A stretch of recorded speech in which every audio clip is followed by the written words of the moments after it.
Okay, the Kybalion introduction. We take great pleasure in presenting to the attention of students and the investigators of the secret doctrines this little work based upon the world-old Hermetic teachings. There has been so little written upon this subject, notwithstanding the countless references to the teachings and the many works upon occultism, that the many earnest searchers after the arcane truths will doubtless welcome the appearance of this present volume. The purpose of this work is not the enunciation of any special philosophy or doctrine, but rather it is to give the students a statement of the truth that will serve to reconcile the many bits of occult knowledge that they may have acquired, but which are apparently opposed to each other and which often serve to discourage and disgust the beginner in the study. Our intent is not to erect a new temple of knowledge, but rather to place in the hands of the student a master key which he may open the many inner doors in the temple of mystery through the main portals he has already entered. There is no portion of the occult teachings possessed by the world which have been so closely guarded as the fragments of the Hermetic teachings which have come down to us over the tens of centuries which have elapsed since the lifetime of its great founder, Hermes Trismegistus, the scribe of the gods, who dwelt in old Egypt in the days when the present race of men was in its infancy. Contemporary with Abraham, and if the legends be true, an instructor of that venerable sage Hermes was, and is, the great central sun of occultism, whose rays have served to illumine the countless teachings which have been promulgated since his time. All the fundamental and basic teachings embedded in the esoteric teachings of every race may be traced back to Hermes. Even the most ancient teachings of India undoubtedly have their roots in original Hermetic teachings. From the land of the Ganges, many advanced occultists wandered to the land of Egypt and sat at the feet of the master. From him they obtained the master key, which explained and reconciled their divergent views, and thus the secret doctrine was firmly established. From other lands also came the learned ones, all of whom regarded Hermes as the master of masters, and his influence was so great that in spite of the many wanderings from the path on the part of the centuries of teachers in these different lands, there may still be found a certain basic resemblance and correspondence which underlies the many and often quite divergent theories entertained and taught by the occultists of these different lands today. The student of comparative religions will be able to perceive the influence of the Hermetic teachings in every religion worthy of the name, now known to man, whether it be a dead religion or one in full vigor in our own times. There is always certain correspondence in spite of the contradictory features, and the Hermetic teachings act as the great reconciler. The life work of Hermes seems to have been in the direction of planting the great seed truth, which has grown and blossomed in so many strange forms. Rather than to establish a school of philosophy which would dominate the world's thought, but nevertheless the original truths taught by him have been kept intact in their original purity by a few men each age, who, refusing great numbers of half-developed students and followers, followed the Hermetic custom and reserved their truth for the few who were ready to comprehend and master it. From lip to ear, the truth has been handed down among the few. There have always been a few initiates in each generation in the various lands of the earth who kept alive the sacred flame of the Hermetic teachings. And such have always been willing to use their lamps to relight the lesser lamps of the outside world. When the light of the truth grew dim and clouded by the reason of neglect, and when the wicks became clogged with foreign matter, there were always a few to tend faithfully the altar of truth, upon which was kept alight the perpetual lamp of wisdom. These men devoted their lives to the labor of love, which the poet has so well stated in his lines. Oh, let not the flame die out. Cherished age after age in its dark cavern, in its holy temples cherished, fed by pure ministers of love, let not the flame die out. These men have never sought popular approval. nor numbers of followers. They are indifferent to these things, for they know how few there are in each generation who are ready for the truth, or who would even recognize it were it presented to them. They reserve the strong meat for men, while others furnish the milk for babes. They reserve their pearls of wisdom for the few elect who recognize their value and who wear them in their crowns, instead of casting them before the materialistic vulgar swine who would trample them in the mud and mix them with their disgusting mental food. But still, these men have never forgotten or overlooked the original teachings of Hermes regarding the passing on of the words of truth to those who are ready to receive it, which teaching is stated in the Kybalion as follows. Where fall the footsteps of the master, the ears of those ready for his teaching open wide. And again, when the ears of the student are ready to hear, then cometh the lips to fill them with wisdom. But their customary attitude has always been strictly in accordance with the other Hermetic aphorism. Also in the Kybalion, the lips of wisdom are closed, except to the ears of understanding. There are those who have criticized this attitude of the Hermeticists and who have claimed that they did not manifest the proper spirit in their policy of seclusion and reticence.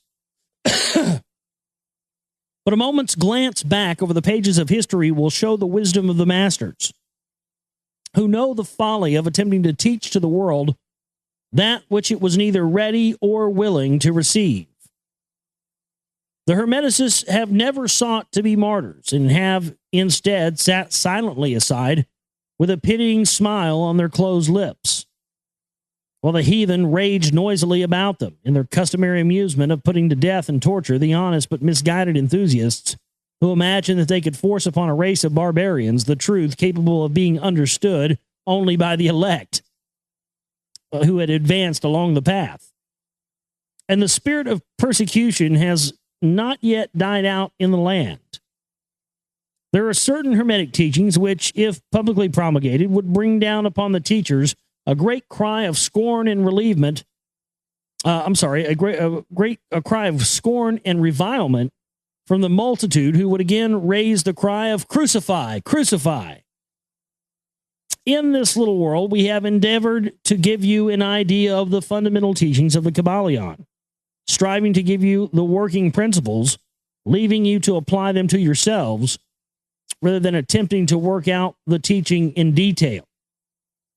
If you are a true student, you will be able to work out and apply these principles. If not, then you must develop yourself into one.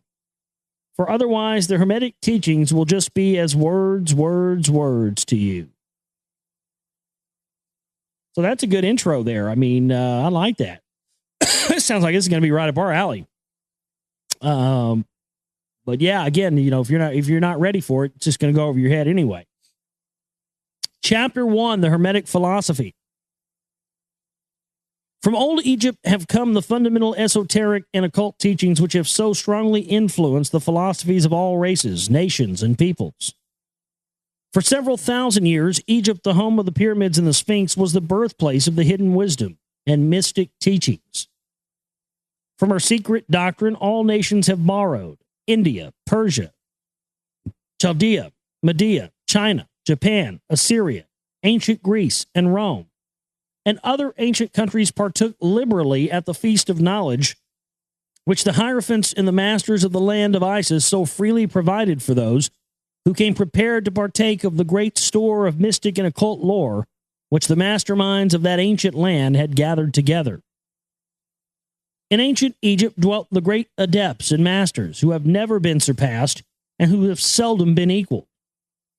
During the centuries that have taken their processional flight, since the days of the great Hermes, in Egypt was located the great lodge of lodges of the mystics. At the door of her temples entered the neophytes, who afterwards, as hierophants, adepts, and masters, traveled to the four corners of the earth, carrying with them precious knowledge, which they were ready, anxious, and willing to pass on to those who were ready to receive the same. All students of the occult recognize the debt that they owe to these venerable masters of that ancient land. But among these great masters of ancient Egypt, there once dwelt one of whom masters hailed as the master of masters. If this man, or man indeed he was, dwelt in Egypt in the earliest days, he was known as Hermes Trismegistus.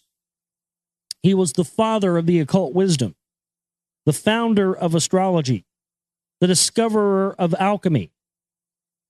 The details of his life story are lost to history, owing to the lapse of the years, though several of the ancient countries disputed with each other in their claims to the honor of having furnished his birthplace, and this thousands of years ago. The date of his sojourn in Egypt in his last incarnation on this planet is not known, but it has been fixed at the early days of the oldest dynasties of Egypt. Long before the days of Moses, the best authorities regard him as a contemporary of Abraham. Yeah, Thoth.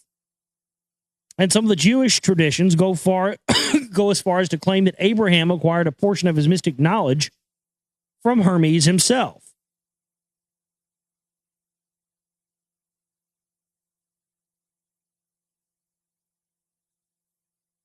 As the years rolled by after his passing from this plane of life, tradition recording that he lived 300 years in the flesh, the Egyptians defied Hermes and made him one of their gods under the name of Thoth. Years after, the people of ancient Greece, who made him one of their many gods, calling him Hermes, the god of wisdom, the Egyptians revered his memory for many centuries, yes, tens of centuries, calling him the scribe of the gods, and bestowing upon him distinctively the ancient title Trismegistus, which means the thrice great, the great great, the greatest great, the thrice born, etc. In all the ancient lands, the name of Hermes Trismegistus was revered, the name being synonymous with the fount of wisdom. Even to this day, we use the term hermetic in the sense of secret, sealed so that nothing can escape, etc. And this by reason of the fact that the followers of Hermes always observed the principle of secrecy in their teachings. They did not believe in casting pearls before swine, but rather held to the teaching milk for babes, meaning meat for strong men, both of which maxims are familiar to readers of the Christian scriptures, both of which have been used by the Egyptians for centuries before the Christian era. And this policy of careful dissemination of the truth has always characterized the Hermetics, even into the present day. The Hermetic teachings are to be found in all lands, among all religions, but never identified with any particular country, nor with any particular religious sect. This because of the warning of the ancient teachers against allowing the secret doctrine to become crystallized into a creed. The wisdom of this caution is apparent to all students of history. The ancient occultism of India and Persia degenerated and was largely lost owing to the fact that the teachers became priests and so mixed theology with the philosophy, that the result being that the occultism of India and Persia has been gradually lost amidst the mass of religious superstition, cults, creeds, and gods. So it was with ancient Greece and Rome. So it was with the Hermetic teachings of the Gnostics and early Christians, which were lost at the time of Constantine, whose iron hand smothered philosophy with a blanket of theology, losing to the Christian church that which was its very essence and spirit, and causing it to grope throughout several centuries before it found its way back to its ancient faith. The indications apparent to all careful observers in this 20th century being that the church is now struggling to get back its ancient mystic teachings. But there were always a few faithful souls who kept alive the flame, tending it carefully, and not allowing its light to become extinguished. And thanks to these staunch hearts and fearless minds, we have the truth still with us. But it is not found in books to any great extent. It has been passed along from master to student, from initiate to hierophant, from lip to ear. When it was written down at all, its meaning was veiled in terms of alchemy and astrology so that only those possessing the key could read it aright. This was made necessary in order to avoid the persecutions of the theologians from the Middle Ages who fought the secret doctrine with fire and sword, stake, gibbet, and cross. Even to this day, there will be found but few reliable books on the Hermetic philosophy, although there are countless references to it in many books written on various phases of occultism, and yet the Hermetic philosophy is the only master key which will open all of the doors of the occult's teachings. In the early days, there was a compilation of certain basic Hermetic doctrines passed on from teacher to student, which was known as the Kybalion.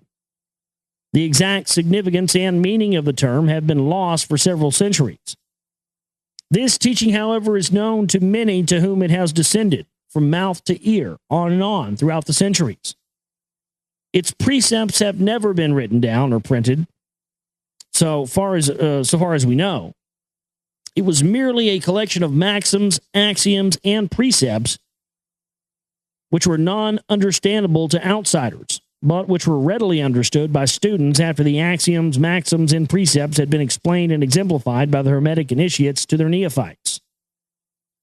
These teachings really constituted the basic principles of the art of Hermetic alchemy, which, contrary to the general belief, dealt in the mastery of mental forces rather than material elements or the transmutation of one kind of mental vibration into other, instead of the changing of one kind of metal into another. So it was dealing with, mental vibrations. The legends of the Philosopher's Stone, which would turn base metal into gold, was an allegory relating to Hermetic philosophy, readily understood by all students of true Hermeticism. In this little book, of which this is the first lesson, we invite our students to examine into the Hermetic teachings as set forth in the Kybalion and is explained by ourselves, humble students of the teachings, who, while bearing the title of initiates, are still students at the feet of Hermes, the master. We herein give you many of the maxims, axioms, and precepts of the Kybalion, accompanied by explanations and illustrations which we deem likely to render the teachings more easily comprehended by the modern student, particularly as the original text is purposely veiled in obscure terms. The original maxims, axioms, and precepts of the Kybalion are printed herein in italics, with the proper credit being given. Our own work is printed in a regular way, blah, blah, blah. Okay, great. We went from reading something to going in, giving us information. So that, according to the teachings, the passage of this book to those ready for the instruction will attract the attention of such as are prepared to receive the teaching. And likewise, when the pupil is ready to receive the truth, then this little book will come to him or her. Such is the law, the Hermetic principle of cause and effect. And its aspect of the law of attraction will bring lips and ear together, pupil and book in company. So mote it be. All right, so that's the chapter 1 of the Kybalion there.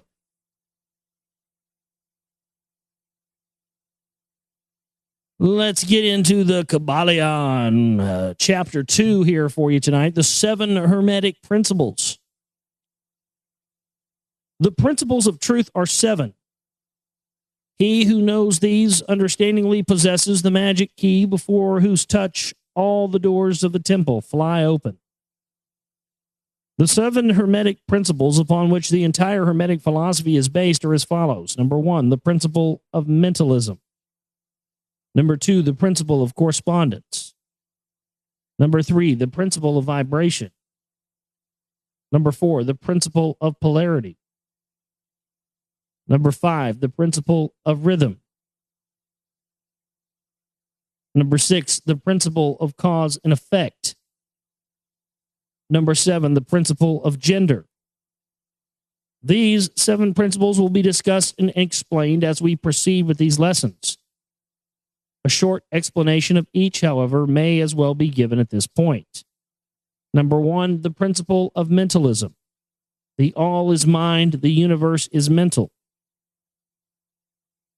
This principle embodies the truth that all is mind. It explains the all, which is the substantial reality underlining all the outward manifestations of appearances, which we know under the terms of the material universe, the phenomenon of life, matter, energy, and in short, all that is apparent to our material senses, is spirit, which in itself is unknowable and undefinable, but which may be considered and thought of as a universal, infinite living mind. It also explains that all the phenomenal world or universe is simply a mental creation of the all, subject to the laws of created things, and that the universe as a whole and in its parts or units has its existence in the mind of the all, in which mind we live and move and have our being. This principle, by establishing the mental nature of the universe, easily explains all of the varied mental and psychic phenomena that occupy such a large portion of the public attention, and which, without such explanation, are non-understandable and defy scientific treatment.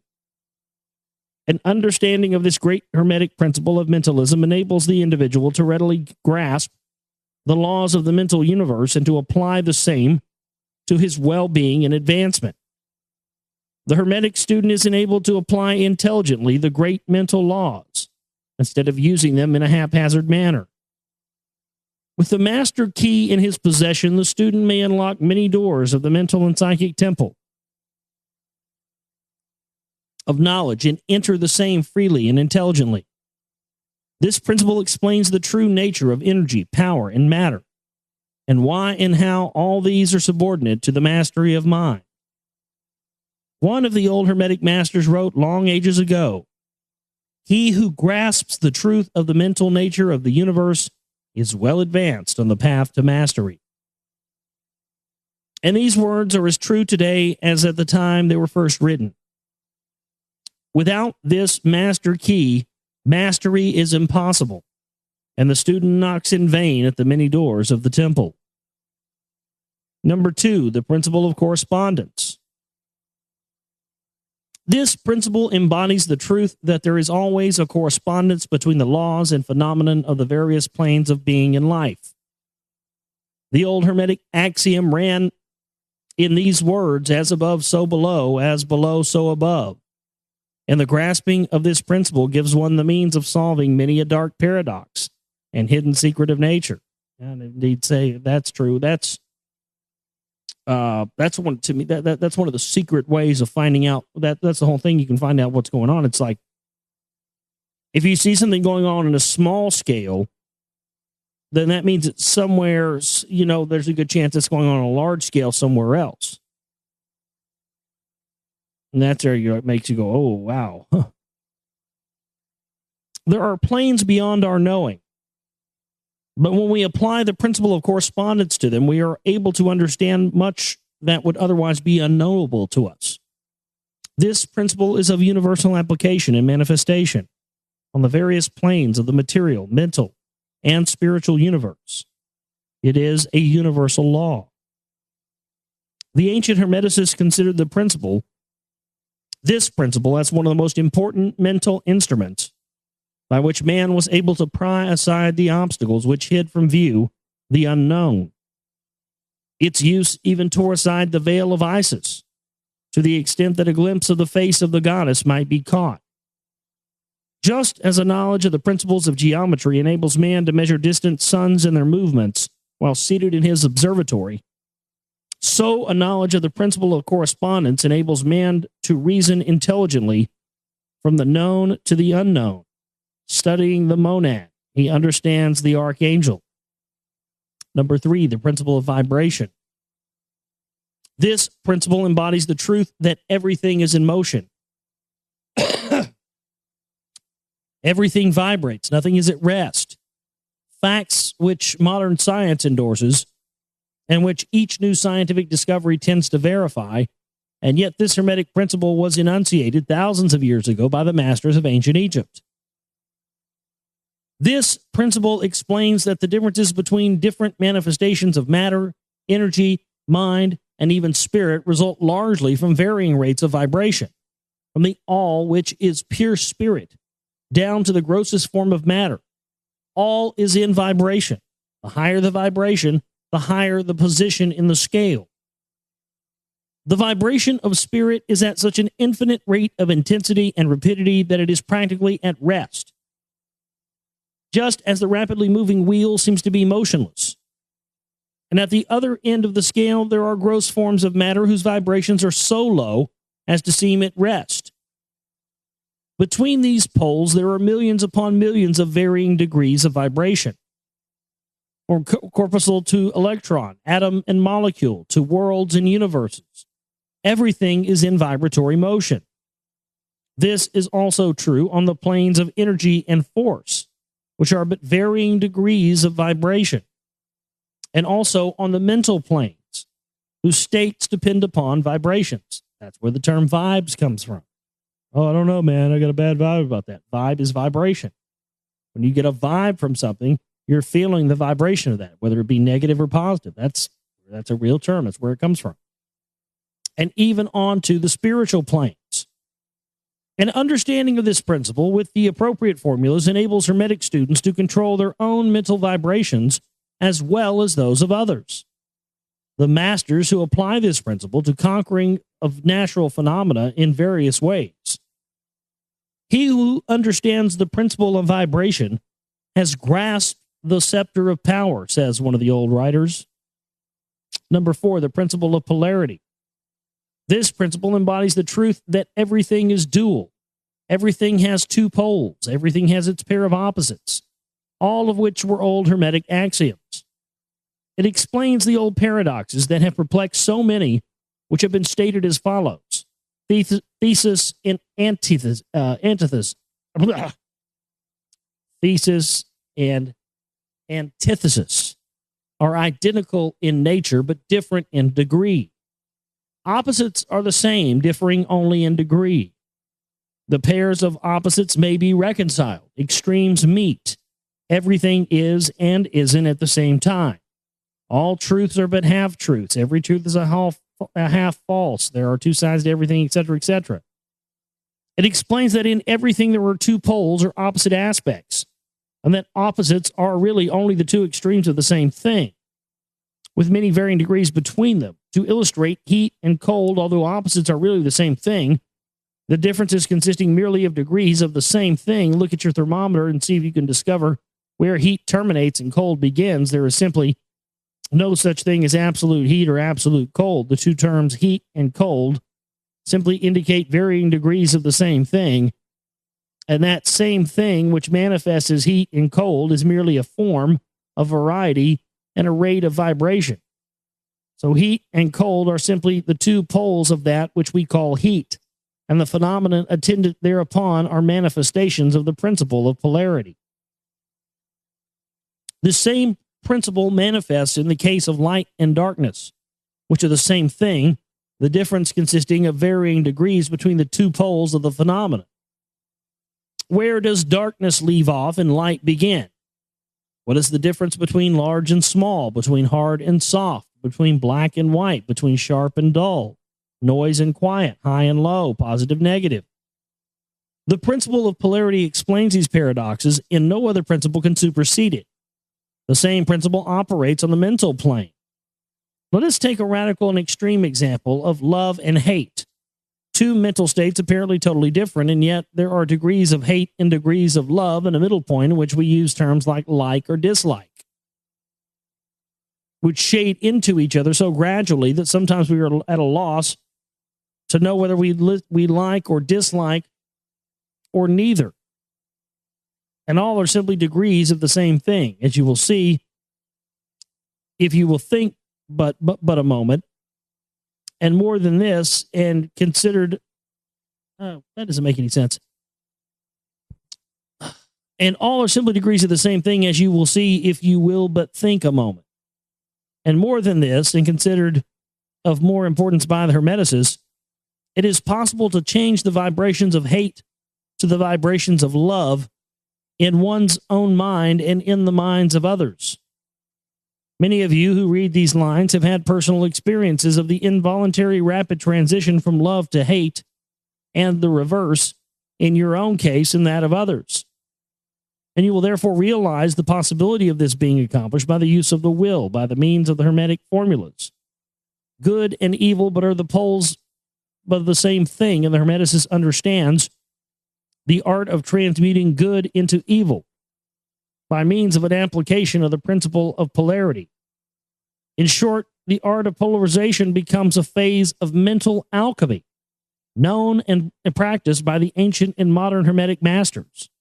An understanding of the principle will enable one to change his own polarity as well as that of others, if he will devote the time and study necessary to master the art. Number 5, the principle of rhythm. This principle embodies the truth that in everything there is manifested a measured motion, to and fro, a flow and inflow, a swing backward and forward, a pendulum-like movement, a tide-like ebb and flow, a high tide and low tide between the two poles which exist in accordance with the principle of polarity described a moment ago. There is always an action and a reaction, an advance and a retreat, a rising and a sinking. This is in the affairs of the universe, suns, worlds, men, animals, mind, energy, and matter.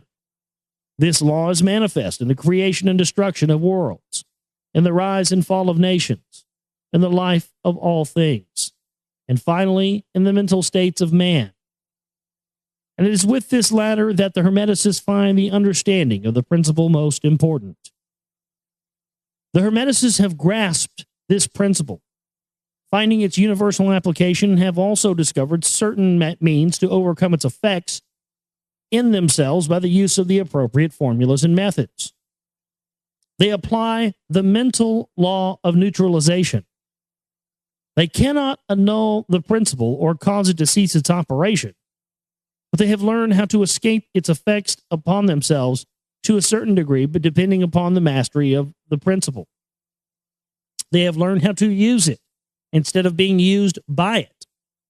In this and similar methods consist the art of Hermeticists.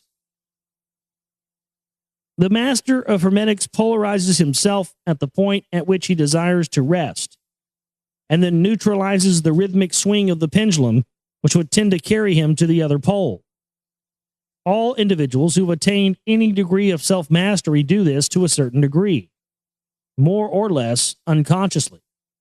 But the master does this consciously, and by the use of his will, and attains a degree of poise and mental firmness almost impossible of belief on the part of the masses who are swung backward and forward like a pendulum.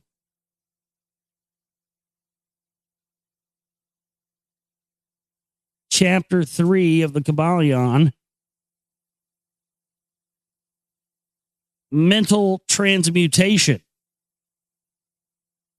As we have stated, the Hermeticists were the original alchemists, astrologers, and psychologists. Hermes, having been the founder of these schools of thought, from astrology has grown modern astronomy. From alchemy has grown modern chemistry. From the mystic psychology has grown the modern psychology of the schools, but it must not be supposed that the ancients were ignorant of that which the modern schools suppose to be their exclusive and special property. The records engraved on the stones of ancient Egypt show conclusively that the ancients had a full comprehensive knowledge of astronomy. The very building of the pyramids showing the connection between their design and the study of astronomical science. Nor were they ignorant of chemistry, for the fragments of the ancient writings show that they were acquainted with the chemical properties of things. In fact, the ancient theories regarding physics are being slowly verified by the latest discoveries of modern science, notably those relating to the constitution of matter. Nor must it be supposed that they were ignorant of all the so-called modern discoveries in psychology. On the contrary, the Egyptians were especially skilled in the science of psychology, particularly in the branches that the modern schools ignore, but which nevertheless are being uncovered in the name of psychic science, which is perplexing the psychologists of today and making them reluctantly admit that there may be something in it after all. The truth is that beneath the material chemistry, astronomy, and psychology, that is, the psychology in its phase of the brain action, the ancients possessed a knowledge of transcendental astronomy called astrology, of transcendental chemistry called alchemy, of transcendental psychology called mystic psychology. They possess the inner knowledge as well as the outer knowledge, the latter alone being possessed by modern scientists. Among the many secret branches of knowledge possessed by the Hermeticists was that transmutation, which known as mental forms the subject matter of this lesson. Transmutation is a term usually employed to designate the ancient art of transmutation of metals, particularly of the base metals into gold. The word transmute means to change from one nature, form, or substance into another. And accordingly, mental transmutation means the art of changing and transforming mental states, forms, and conditions into others.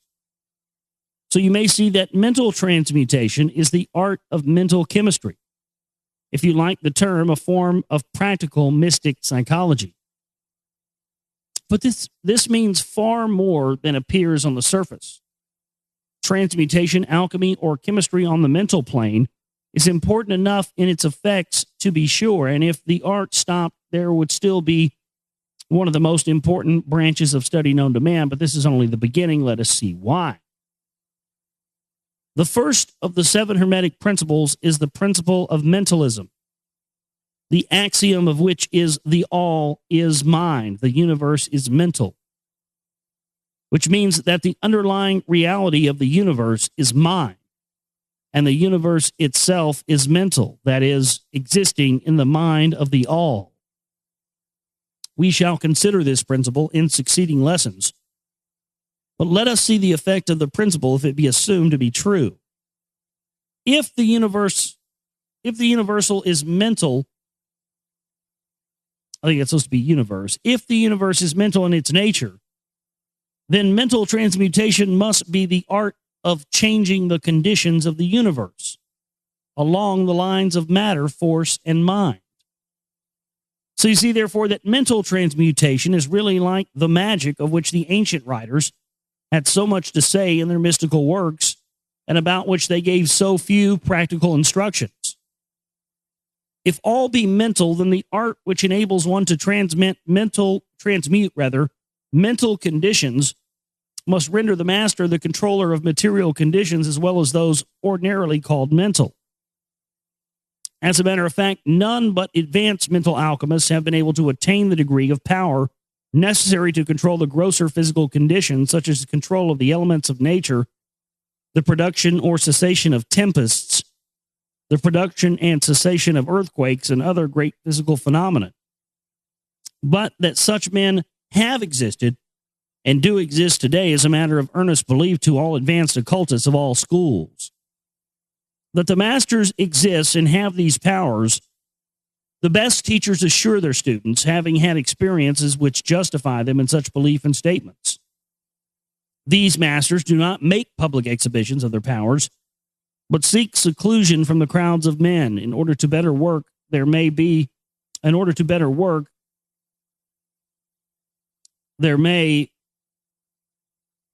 it's just so much bad grammar in some of these books. In order to better work, there may along the path of attainment, whatever that means. We mention their existence at this point merely to call your attention to the fact that their power is entirely mental and operates along the lines of the higher mental transmutation of the Hermetic principle of mentalism. But students and Hermeticists of lesser degree than masters, the initiates and teachers, are able to freely work along the mental plane in mental transmutation. In fact, all that we call psychic phenomena, mental influence, mental science, and new thought phenomena, etc., operates along the same general lines, for there is but one principle involved, no matter by what name the phenomenon be called. The student and practitioner of mental transmutation works among the mental plane, transmuting mental conditions, states, etc., into others according to various formulas. The various treatments, affirmations, denials, etc. of the schools of mental science are but formulas, often quite imperfect and unscientific, of the Hermetic art.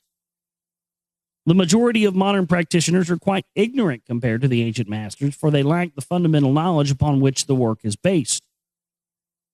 Not only may the mental states of oneself be changed or transmuted by Hermetic methods, but also the states of others may be and are constantly transmuted in the same way, usually unconsciously, but often consciously by some understanding the laws and principles in cases where the people affected are not informed of the principles of self-protection. And more than this, as many students and practitioners of modern mental science know, every material condition, depending upon the minds of other people, may be changed or transmuted in accordance with the earnest desire, will, and treatments of person desiring changed conditions of life. The public are so generally informed regarding these things at present that we do not deem it necessary to mention the same at length. Our purpose at this point being merely to show the Hermetic principle and art underlying all of these various forms of practice, good and evil. For the force can be used in opposite directions according to the Hermetic principles of polarity. In this little book, we shall state the basic principles of mental transmutation, that all who read may grasp the underlying principles, and thus possess the master key that will unlock the many doors of the principle of polarity. We shall now proceed to a consideration of the first of the Hermetic 7 principles, the principle of mentalism, in which is explained the truth that the all is mind, the universe is mental. In the words of the Kybalion, we ask the close attention and careful study of this great principle on the part of our students, for it is really the basic principle of the whole Hermetic philosophy and of the Hermetic art of mental transmutation. All right, so that's chapter 3 of the Kybalion. We'll pick up on chapter 4 next time, which is appropriately titled after the last chapter there, The All. So we'll get into this. This is pretty rad. This is like, initiate mystery religion school shit right here. I think it's important to go through this stuff and read this stuff because, up until now, the only people who have access, really, for the most part, to this type of information have been people who have been in the power structure and people who are using this type of knowledge for their own good. We up until this point, we have not had people alive who know about the evil rulers and controllers of the world and the things they've done, the crimes that they've committed against humanity. And so we haven't had people that know the spiritual aspects of this. And that things like, we're so programmed to think magic and all this stuff is fake and false. But, that's the work of the Magi, convincing you that all of that stuff is fake and false.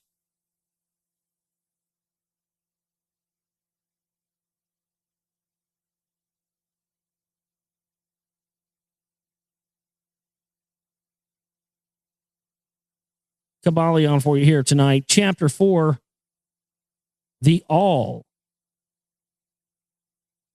Substance means that which underlies all outward manifestations, the essence, the essential reality, the thing itself, etc. Substantial means actually existing, being the essential element, being real. Reality means the state of being real, true, enduring, valid, fixed, permanent, actual, etc. Under and behind all outward appearances or manifestations, there must always be a substantial reality. This is the law. Man, considering the universe of which he is a unit, sees nothing but change in matter, forces, and mental states. He sees that nothing really is, but that everything is becoming and changing. Nothing stands still. Everything is being born, growing, and dying the very instant a thing reaches its height. It begins to decline. The law of rhythm is in constant operation.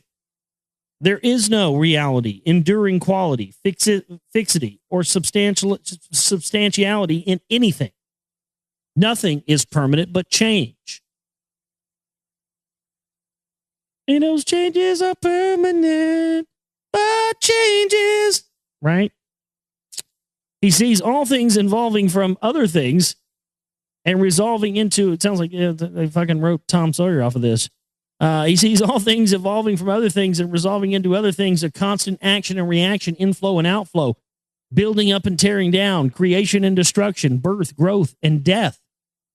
Nothing endures but change. And if he be a thinking man, he realizes that all of these changing things must be outward appearances or manifestations of some underlying power, some substantial reality. All thinkers in all lands and in all times have assumed the necessity for postulating the existence of this substantial reality. All philosophies worthy of the name have been based upon this thought. Men have given to this substantial reality many names. Some have called it by the term of deity under many titles. Others have called it the infinite and eternal energy. Others have tried to call it matter. But all have acknowledged its existence. It's self-evident. It needs no argument. In these lessons, we have followed the example of some of the world's greatest thinkers, both ancient and modern, the Hermetic masters, and have called this underlying power, this substantial reality, by the Hermetic name of the All, which term we consider the most comprehensive of the many terms applied by man to that which transcends names and terms. We accept and teach the view of the great Hermetic thinkers of all times, as well as of those of illuminated souls who have reached higher planes of being, both of whom assert that the inner nature of the All is unknowable. This must be so, for not by the All itself can comprehend its own nature and being. The Hermeticists believe and teach that the All in itself is and must ever be unknowable. They regard all the theories, guesses, and speculations of the theologians and metaphysicians regarding the inner nature of the All as but the childish efforts of mortal minds to grasp the secret of the infinite. Such efforts have always failed and will always fail from the very nature of the task. One pursuing such inquiries travels around and around in the labyrinth of thought until he is lost to all sane reasoning, action, or conduct, and is utterly unfitted for the work of life. He is like the squirrel which frantically runs around and around the circling treadmill wheel of his cage, traveling ever and yet reaching nowhere, at the end a prisoner still, standing just where he started. And still more presumptuous are those who attempt to describe or ascribe the All the personality, qualities, properties, characteristics, and attributes of themselves, ascribing to the All the human emotions, feelings, and characteristics, even down to the pettiest qualities of mankind, such as jealousy, susceptibility to flattery and praise, desire for offerings and worship, and all the other survivals from the days of the childhood of the race. Such ideas are not worthy of grown men and women and are rapidly being discarded. At this point, it may be proper for me to state that we may make a distinction between religion and theology. Let me get a drink here. Between philosophy and metaphysics. Religion to us means that intuitional realization of the existence of the All and one's relationship to it, while theology means the attempts of men to ascribe personality, qualities, and characteristics to it, their theories regarding its affairs, will, desire, plans, and designs, and their assumption of the office of middlemen between the All and the people. And philosophy to us means the inquiry after the knowledge of things knowable and unthinkable, while metaphysical means the attempt to carry the inquiry over and beyond the boundaries and into regions unknowable and unthinkable, and with the same tendency as that of theology. And consequently, both religion and philosophy mean to us things having roots in reality, while theology and metaphysics seems like broken reeds, rooted in the quicksands of ignorance and affording naught but the most insecure support for the mind or soul of man. We do not insist upon our students accepting these definitions. We mention them merely to show our position. At any rate, you shall hear very little about theology and metaphysics in these lessons. But while the essential nature of the all is unknowable, there are certain truths connected with its existence which the human mind finds itself compelled to accept. And an examination of these reports form a proper subject of inquiry, particularly as they agree with the reports of the illumined on higher planes. And to this inquiry we now invite you. That which is the fundamental truth, the substantial reality, is beyond true naming, but the wise men call it the all. In its essence, the all is unknowable. The human reason, whose reports we must accept so long as we think it all, informs us as follows regarding the all, and that without attempting to remove the veil of the unknowable. Number one, the all must be all that really is. There can be nothing existing outside of the all, else the all would not be the all. Number two, the all must be infinite, for there is nothing else to define, confine, bound, limit, or restrict the all. It must be infinite in time or eternal. It must have always continuously existed, for there is nothing else to have ever created it. And something can never evolve from nothing. And if it had ever not been, even for a moment, it would not be now. It must continuously exist forever, for there is nothing to destroy it, and it can never not be, even for a moment, because something can never become nothing. It must be infinite in space. It must be everywhere. For there is no place outside of the all that it cannot be otherwise than continuous in space, without break, cessation, separation, or interruption.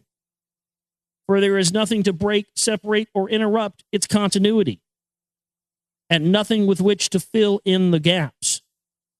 It must be infinite in power, or absolute, for there is nothing to limit, restrict, restrain, confine, disturb, or condition it. It is the subject to no other power, for there is no other power. Number three, the all must be immutable, or not subject to change in its real nature, for there is nothing to work. There is nothing to work changes upon, nothing to which it could change, nor from which it could have changed. It cannot be added to, nor subtracted from, increased nor diminished, nor become greater or lesser in any respect whatsoever. It must have always been and must always remain just what it is now, the all. There has never been, it is not now, and never will be anything else to which it can change. The all being infinite, absolute, eternal, and unchangeable, it must follow that anything finite, changeable, fleeting, and conditioned cannot be the all, as there is nothing outside of the all. In reality, then, any and all such finite things must be as nothing in reality. Now, do not become befogged nor frightened. We are not trying to lead you to the Christian Science field under the cover of Hermetic philosophy. There is a reconciliation of this apparently contradictory state of affairs. Be patient, we will reach it in time. We see around us that which is called matter, which forms the physical foundation for all forms. Is the all merely matter? Not at all. Matter cannot manifest life or mind. And as life and mind are manifested in the universe, the all cannot be matter. For nothing rises higher than its own source. Nothing is ever manifested in an effect that is not in the cause. Nothing is evolved as a consequence that is not involved as an antecedent. And then modern science informs us that there is really no such thing as matter, that what we call matter is merely interrupted energy or force, that is, energy or force at a low rate of vibration. As a recent writer has said, matter has melted into mystery. Even material science has abandoned the theory of matter and now rests upon the basis of energy. Then is the all mere energy or force? Not energy or force as the materialists use the terms, for their energy and force are blind, mechanical things, devoid of life or mind. Life and mind can never evolve from blind energy or force. For the reason given a moment ago, Nothing can rise higher than its source. Nothing is evolved unless it is involved. Nothing manifests in the effect unless it is in the cause. And so the all cannot be mere energy or force. For if it were, then there would be no such thing as life and mind in existence. And we know better than that, for we are alive and using mind to consider this very question. And so are those who claim that energy or force is everything. What is there then higher than matter or energy that we know to be existent in the universe? Life and mind. Life and mind in all their varying degrees of unfoldment. Then you ask, do you mean to tell us that the all is life and mind? Yes and no is our answer. If you mean life and mind as we poor petty mortals know them, we say no. The all is not that. But what kind of life and mind do you mean, you ask? The answer is living mind. As far above that which mortals know by those words, as life and mind are higher than mechanical forces or matter, infinite, living mind, as compared to finite life and mind, we mean that which the illumined souls mean when they reverently pronounce the word spirit. The all is infinite living mind. The illumined call it spirit. So that's the end of chapter 4 at the end of chapter 18 there. So we'll pick up next time, chapter 5, the mental universe. The mental universe. The universe is mental, held in the mind of the all. Interesting stuff there. Yeah. Kybalion. Not sure what they're driving out here, what they're trying to convince us of with this. It does seem like it has an agenda to it, but yeah, good, interesting stuff. You know, like I said, you know, I don't always agree with everything I read, but I do like to read some of this stuff, especially, you know, any texts I can get my hands on that come from mystery schools or, you know, secret society, something like that. I mean, I'm way into that. I'm way into reading that on air because, you know, it's like one of those things where we need to get this stuff out there. This needs to be documented. This needs to be on the record, you know, because there just hasn't been enough people like myself doing this, reading this stuff out. And, you know, a lot of people I think are running around with opinions and judgments on a lot of things that they think they know a lot about, which they've never even bothered to study or read. I see that a lot in the quote unquote research community. Sad thing about the research community is there's not a lot of research going on. It need more people doing it. But definitely salute those of you out there that are doing it. That's for sure. And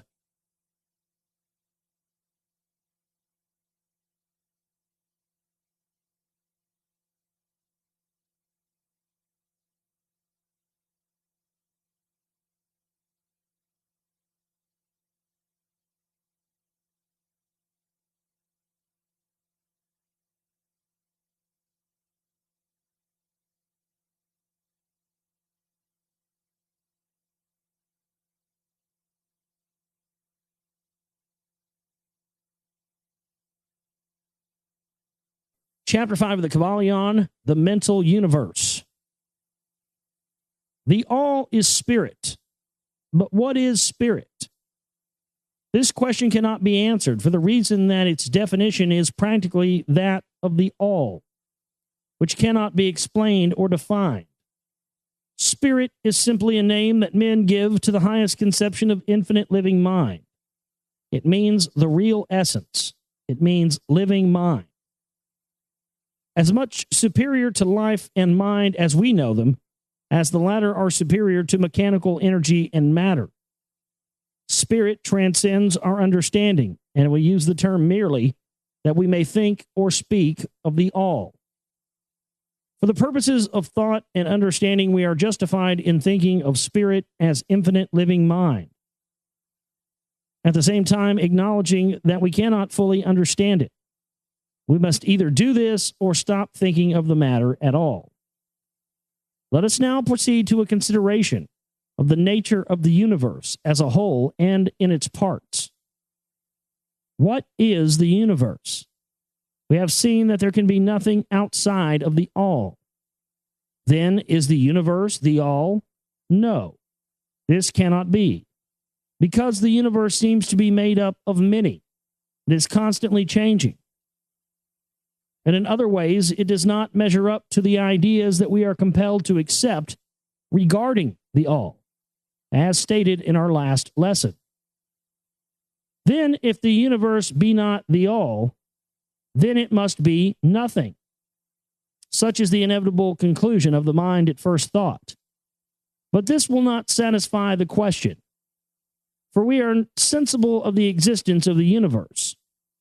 Then, if the universe is neither the all nor nothing, what can it be? Let us examine this question.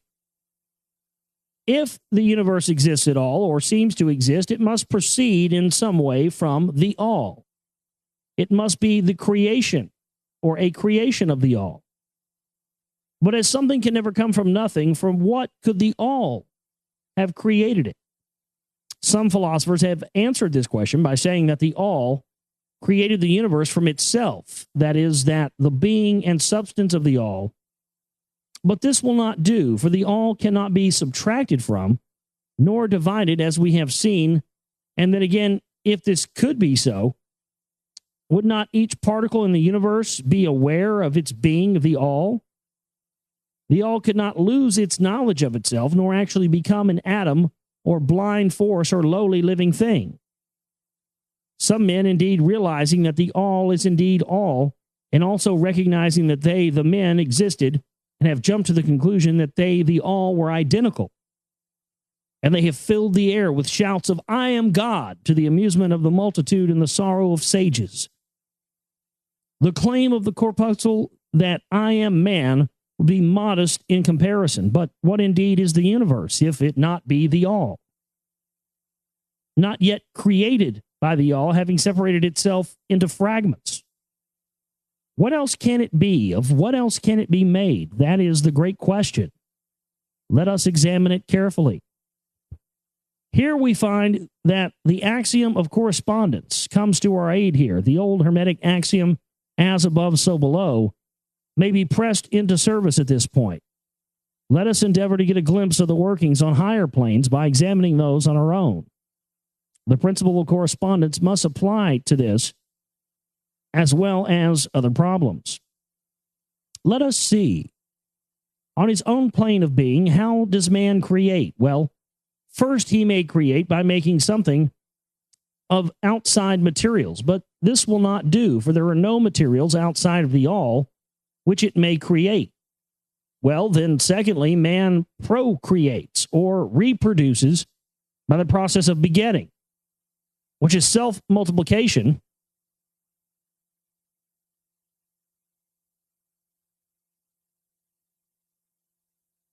Self-multiplication accomplished by transferring a portion of his substance to his offspring. But this will not do, because the all cannot transfer or subtract a portion of itself, nor can it reproduce or multiply itself in the first place. There would be a taking away, and in the second case, a multiplication or addition to the all, both thoughts being an absurdity. Is there no third way in which man creates? Yes, there is. He creates mentally. And in so doing so, he uses no outside materials. Nor does he reproduce himself, and yet his spirit pervades the mental creation. Following the principle of correspondence, we are justified in considering that the all creates the universe mentally in a manner akin to the process whereby man creates mental images. And here is where the report of reason tallies precisely with the report of the illumined. As shown by their teachings and writings, such are the teachings of the wise men. Such was the teaching of Hermes. The all can create in no other way except mentally, without either using material, and there is none to use, or else reproducing itself, which is also impossible. So it has to basically take what's there. There is no escape from this conclusion of the reason, which, as we have said, agrees with the highest teachings of the illumined. Just as you, student, may create a universe of your own in your mentality, so does the all create universes in its own mentality. But your universe is the mental creation of a finite mind, whereas that of the all is the creation of an infinite. The two are similar in kind, but in infinitely different in degree. We shall examine more closely into the processes of creation and manifestation as we proceed, but this is the point to fix in your minds at this stage. The universe and all it contains is a mental creation of the all. Verily, indeed, all is mind. The all creates in its infinite mind countless universes which exist for eons of time. And yet to the all, the creation, development, decline, and death of a million universes is as the time of a twinkling eye. The infinite mind of the all is the womb of universes. The principle of gender is manifested on all planes of life, material, mental, and spiritual. But as we have said before, gender does not mean sex. Sex is merely a material manifestation of gender. Gender means relating to generation or creation. And whenever anything is generated or created on any plane, the principle of gender must be manifested. And this is true even in the creation of universes. Now, do not jump to the conclusion that we are teaching that there is a male and a female God or creator. That idea is merely a distortion of the ancient teachings on the subject. The true teaching is that the all in itself is above gender, and it is above every other law, including those of time and space. It is the law from which the laws proceed, and it is not subject to them. But when the all manifests on the plane of generation or creation, then it acts according to law and principle, for it is moving on a lower plane of being. And consequently, it manifests the principle of gender and its masculine and feminine aspects on the mental plane, of course. This idea may seem startling to some of you who hear it for the first time, but you have all really passively accepted it in your everyday conceptions. You speak of the fatherhood of God and the motherhood of nature of God, the divine father, and the nature, the universal mother, and thus have instinctively acknowledged the principle of gender in the universe. Is this not so? But the Hermetic teaching does not imply a real duality. The all is one. The two aspects are merely aspects of manifestation. The teaching is that the masculine principle manifested by the all stands in a way apart from the actual mental creation of the universe. It projects its will toward the feminine principle, which may be called nature, whereupon the latter begins the actual work of the evolution of the universe from simple centers of activity on to man and then on to still higher, all according to well-established and firmly enforced laws of nature. If you prefer the old figures of thought, you may think of the masculine principle as God, the Father, and of the feminine principle as nature, the universal mother, from whose womb all things have been born. This is more than a mere poetic figure of speech. It is an idea of the actual process of the creation of the universe. But always remember that the all is but one, and that in its infinite mind, the universe is generated, created, and exists. It may help you to get the proper idea if you will apply the law of correspondence to yourself and your own mind. You know that the part of you which you call I, in a sense, stands apart and witnesses the creation of mental images in your own mind. The part of your mind in which the mental generation is accomplished may be called the me, in distinction from the I, which stands apart and witnesses and examines the thoughts, ideas, and images of the me. As above, so below, remember, and the phenomenon of one plane may be employed to solve the riddles of higher or lower planes. Is it any wonder that you, the child, feel that instinctive reverence for the all, which feeling we call religion, that respect and reverence for the Father mind? Is it any wonder that when you consider the works and wonders of nature, you are overcome with a mighty feeling which has its roots away down in your inmost being? It is the mother mind that you are pressing close up to, like a babe to the breast. Do not make the mistake of supposing that the little world you see around you, the earth, which is a mere grain of dust in the universe, is the universe itself. There are millions upon millions of such worlds and greater. And there are millions and millions of such universes in existence with the infinite mind of the all. And even in our own little solar system, there are regions and planes of life far higher than ours, and beings compared to which we earthbound mortals are as slimy life forms that dwell on the ocean's bed when compared to man. There are beings with powers and attributes higher than man has ever dreamed of the gods possessing. And yet these beings were once as you and still lower, and you will be even as they and still higher in time. For such is the destiny of man as reported by the illumined. Who is this illumined they speak of? Is this the Illuminati itself? And death is not real, even in the relative sense. It is but birth to a new life.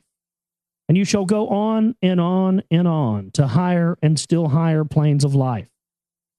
For eons upon eons of time, the universe is your home, and you shall explore its farthest recesses before the end of time. You are dwelling in the infinite mind of the all, and your possibilities and opportunities are infinite, both in time and space. And at the end of the grand cycle of eons, when the all shall draw back into itself all of its creations, you will go gladly. For you will then be able to know the whole truth of being, at one with the all.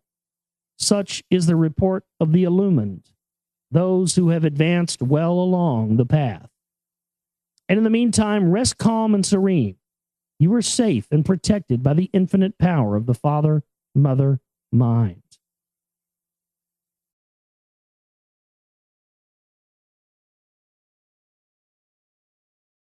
The teachers, a great cry of scorn and relievement. A cry of scorn and revilement from the multitude, who would again raise the cry of crucify, crucify. In this little world, we have endeavored to give you an idea of the fundamental teachings of the Kybalion, striving to give you the working principles, leaving you to apply them to yourselves, rather than attempting to work out the teaching in detail. If you are a true student, you will be able to work out and apply these principles. If not, then you must develop yourself into one. For otherwise, the Hermetic teachings will just be as words, words, words to you. So that's a good intro there. I mean, I like that. It sounds like this is going to be right up our alley. But yeah, again, you know, if you're not ready for it, it's just going to go over your head anyway. Chapter 1, the Hermetic philosophy. From old Egypt have come the fundamental esoteric and occult teachings which have so strongly influenced the philosophies of all races, nations, and peoples. For several thousand years, Egypt, the home of the pyramids and the Sphinx, was the birthplace of the hidden wisdom and mystic teachings. From her secret doctrine, all nations have borrowed: India, Persia, Chaldea, Media, China, Japan, Assyria, ancient Greece, and Rome. And other ancient countries partook liberally at the feast of knowledge, which the hierophants and the masters of the land of Isis so freely provided for those who came prepared to partake of the great store of mystic and occult lore which the masterminds of that ancient land had gathered together. In ancient Egypt dwelt the great adepts, and all the fundamental and basic teachings embedded in the esoteric teachings of every race may be traced back to Hermes. Even the most ancient teachings of India undoubtedly have their roots in original Hermetic teachings. From the land of the Ganges, many advanced occultists wandered to the land of Egypt and sat at the feet of the master. From him they obtained the master key, which explained and reconciled their divergent views, and thus the secret doctrine was firmly established. From other lands also came the learned ones, all of whom regarded Hermes as the master of masters, and his influence was so great that in spite of the many wanderings from the path on the part of the centuries of teachers in these different lands, there may still be found a certain basic resemblance and correspondence which underlies the many and often quite divergent theories entertained and taught by the occultists of these different lands today. The student of comparative religions will be able to perceive the influence of the Hermetic teachings in every religion worthy of the name, now known to man, whether it be a dead religion or one in full vigor in our own times. There is always certain correspondence in spite of the contradictory features, and the Hermetic teachings act as the great reconciler. The life work of Hermes seems to have been in the direction of planting the great seed truth, which has grown and blossomed in so many strange forms. Rather than to establish a school of philosophy which would dominate the world's thought, but nevertheless the original truths taught by him have been kept intact in their original purity by a few men each age. But still these men have never forgotten or overlooked the original teachings of Hermes regarding the passing on of the words of truth to those who are ready to receive it, which teaching is stated in the Kybalion as follows: where fall the footsteps of the master, the ears of those ready for his teaching open wide. And again, when the ears of the student are ready to hear, then cometh the lips to fill them with wisdom. But their customary attitude has always been strictly in accordance with the other Hermetic aphorism. Also in the Kybalion, the lips of wisdom are closed, except to the ears of understanding. There are those who have criticized this attitude of the Hermeticists and who have claimed that they did not manifest the proper spirit in their policy of seclusion and reticence. But a moment's glance back over the pages of history will show the wisdom of the masters, who know the folly of attempting to teach to the world that which it was neither ready or willing to receive. The Hermeticists have never sought to be martyrs and have instead sat silently aside with a pitying smile on their closed lips, while the heathen raged noisily about them in their customary amusement of putting to death and torture the honest but misguided enthusiasts who imagined that they could force upon a race of barbarians the truth capable of being understood only by the elect who had advanced along the path. And the spirit of persecution has not yet died out in the land. There are certain Hermetic teachings which, if publicly promulgated, would bring down upon... Okay, the Kybalion introduction. We take great pleasure in presenting to the attention of students and investigators of the secret doctrines this little work based upon the world-old Hermetic teachings. There has been so little written upon this subject, notwithstanding the countless references to the teachings and the many works upon occultism, that the many earnest searchers after the arcane truths will doubtless welcome the appearance of this present volume. The purpose of this work is not the enunciation of any special philosophy or doctrine, but rather it is to give the students a statement of the truth that will serve to reconcile the many bits of occult knowledge that they may have acquired, but which are apparently opposed to each other and which often serve to discourage and disgust the beginner in the study. Our intent is not to erect a new temple of knowledge, but rather to place in the hands of the student a master key which he may open the many inner doors in the temple of mystery through the main portals he has already entered. There is no portion of the occult teachings possessed by the world which have been so closely guarded as the fragments of the Hermetic teachings which have come down to us over the tens of centuries which have elapsed since the lifetime of its great founder, Hermes Trismegistus, the scribe of the gods, who dwelt in old Egypt in the days when the present race of men was in its infancy. Contemporary with Abraham, and if the legends be true, an instructor of that venerable sage Hermes was, and is, the great central sun of occultism, whose rays have served to illumine the countless teachings which have been promulgated since his time, who, refusing great numbers of half-developed students and followers, followed the Hermetic custom and reserved their truth for the few who were ready to comprehend and master it. From lip to ear, the truth has been handed down among the few. There have always been a few initiates in each generation in the various lands of the earth who kept alive the sacred flame of the Hermetic teachings. And such have always been willing to use their lamps to relight the lesser lamps of the outside world. When the light of the truth grew dim and clouded by the reason of neglect, and when the wicks became clogged with foreign matter, there were always a few to tend faithfully the altar of truth, upon which was kept alight the perpetual lamp of wisdom. These men devoted their lives to the labor of love, which the poet has so well stated in his lines. Oh, let not the flame die out. Cherished age after age in its dark cavern, in its holy temples cherished, fed by pure ministers of love, let not the flame die out. These men have never sought popular approval, nor numbers of followers.